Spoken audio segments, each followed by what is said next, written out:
Dovete scusarmi, ma lavoriamo anche oggi. Il nostro è un lavoro che facciamo con grande passione, è cominciato alla fine degli anni 90. La crisi ormai imperversava sul territorio, era già galoppante, si sentiva, era palpabile. Abbiamo iniziato questo bel progetto, diciamo che è nato subito dopo aver progettato l'azienda agrituristica di mio fratello. È nata l'esigenza di produrre questo prodotto all'interno dell'azienda, dopodiché è diventato un lavoro vero e proprio, un mestiere. Ci siamo interessati immediatamente del fatto che i grani locali stavano scomparendo, li stavamo perdendo. Abbiamo avuto la fortuna di rincontrare piccoli produttori al centro dell'isola e di contattare direttamente Angelo Annetta, che forse è l'unico mulino con le macine in pietra che ancora opera al centro dell'isola. Prevalentemente consumiamo il grano di Nurri, non so se molti di voi lo conoscono, è un grano a dir poco eccezionale. Noi ormai produciamo pane solo con questa tipologia di grano, non usiamo additivi chimici, non usiamo miglioratori, usiamo esclusivamente la pasta madre. È un prodotto che dura giorni, qualcuno di voi forse lo consuma già. Sul territorio siamo, diciamo, modestamente anche abbastanza conosciuti. E, come diceva prima Teresa, attraverso l'associazione e anche attraverso iniziative private abbiamo cercato e stiamo cercando tuttora di coinvolgere diversi contadini affinché con la loro sensibilità si riprenda a coltivare le vecchie tipologie autoctone, perché vogliamo che la gente si riappropri di quello che ci appartiene. Vogliamo che, come diceva Bobò e anche lui, si smetta di acquistare in maniera massiccia dall'esterno dell'isola, perché dobbiamo riappropriarci della nostra economia reale, che può essere il futuro anche per i nostri figli, ma anche per i figli dei nostri vicini. Ecco. Noi continuiamo a credere in questo progetto, lo portiamo avanti con molto sacrificio.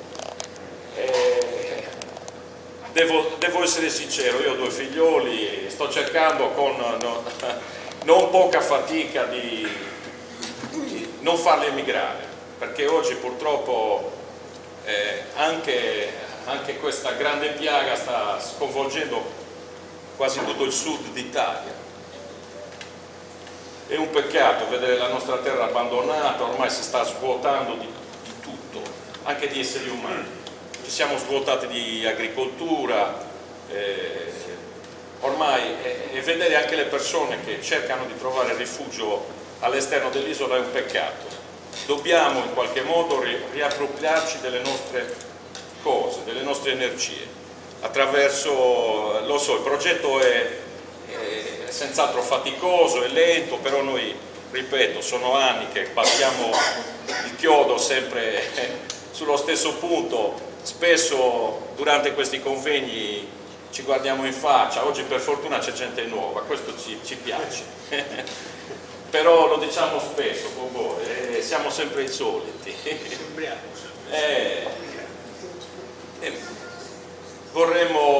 Io sono anni, a questo proposito voglio dire una cosa che mi sta particolarmente a cuore. Noi siamo dentro la grande distribuzione, io sono entrato anni fa nella grande distribuzione perché per anni ho fatto le consegne a domicilio.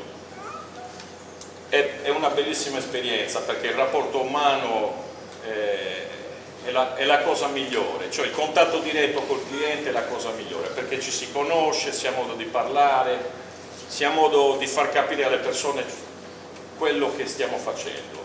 Io poi ci tengo in modo particolare perché abbiamo piacere anche di ricevere la visita delle persone in azienda, siamo qui a Gonnesa, siamo fuori Gonnesa. abbiamo acquistato una piccola macina in pietra e attraverso diciamo, le piccole produzioni locali, se qualcuno vuole farsi pane in casa, abbiamo fatto i corsi per la panificazione, per la preparazione della pasta madre. Siamo lieti di trasmettere anche questa cosa, cioè queste cose. Lavoriamo con le scuole, siamo anche fattoria didattica. E dicevo prima, a tal proposito ci tengo a dire una cosa: noi avremmo grande piacere di uscire dalla grande distribuzione e riprendere il contatto diretto con le persone, la vendita diretta, perché il beneficio è reciproco, non è solo nostro ma è anche vostro, perché in qualche modo possiamo anche incidere sul prezzo e penso che il rapporto umano poi sia la cosa migliore, perché il rapporto di fiducia che si instaura tra il produttore e il consumatore è la cosa più bella che possa esistere. Che dire, mi fa piacere che tu abbia intrapreso questo bel progetto degli orti urbani, perché noi è da tempo che lo perseguiamo, e poi un po' attraverso Maurizio Fabio, un po' attraverso il gruppo di Nuoro, Bio Sardegna, insomma abbiamo avuto modo di sapere che si può fare agricoltura senza ammazzarci di lavoro, questo è importantissimo, esatto, e questa è una cosa bellissima e senza usare la chimica. Volevo aggiungere due cose. Per chi avesse piacere può, intanto io sono sul sito delle Domus Amigas, perché faccio parte delle Domus dal 99, forse sono il primo uomo che sono entrato nel gruppo delle Domus. Con grande piacere collaboriamo, insomma siamo sempre presenti. Per chi volesse contattarmi, se c'è la volontà di creare un gruppo d'acquisto sia a Calasecca che a Sant'Antioco, io volentieri insomma sono disponibile ad avere contatti, insomma ad aprire un dialogo anche con il gruppo dei pensionati di Carbonia, mi farebbe piacere, ecco, perché voglio che le persone tocchino con mano quello che stiamo facendo. Cioè, io ci tengo particolarmente, spesso mi fermo a chiacchierare con le persone dentro la grande distribuzione, osservo quello che comprano, mi dispiace un po' dirlo, le donne a volte con troppa facilità perché noi nella maggior parte dei casi deleghiamo le donne per gli acquisti e purtroppo a volte si compra con troppa leggerezza. Spesso io faccio delle domande semplici, banali, dico: ma signora, perché sta comprando quel prodotto mentre mi sistemo il pane? E a volte le risposte sono talmente disarmanti, talmente sciocche che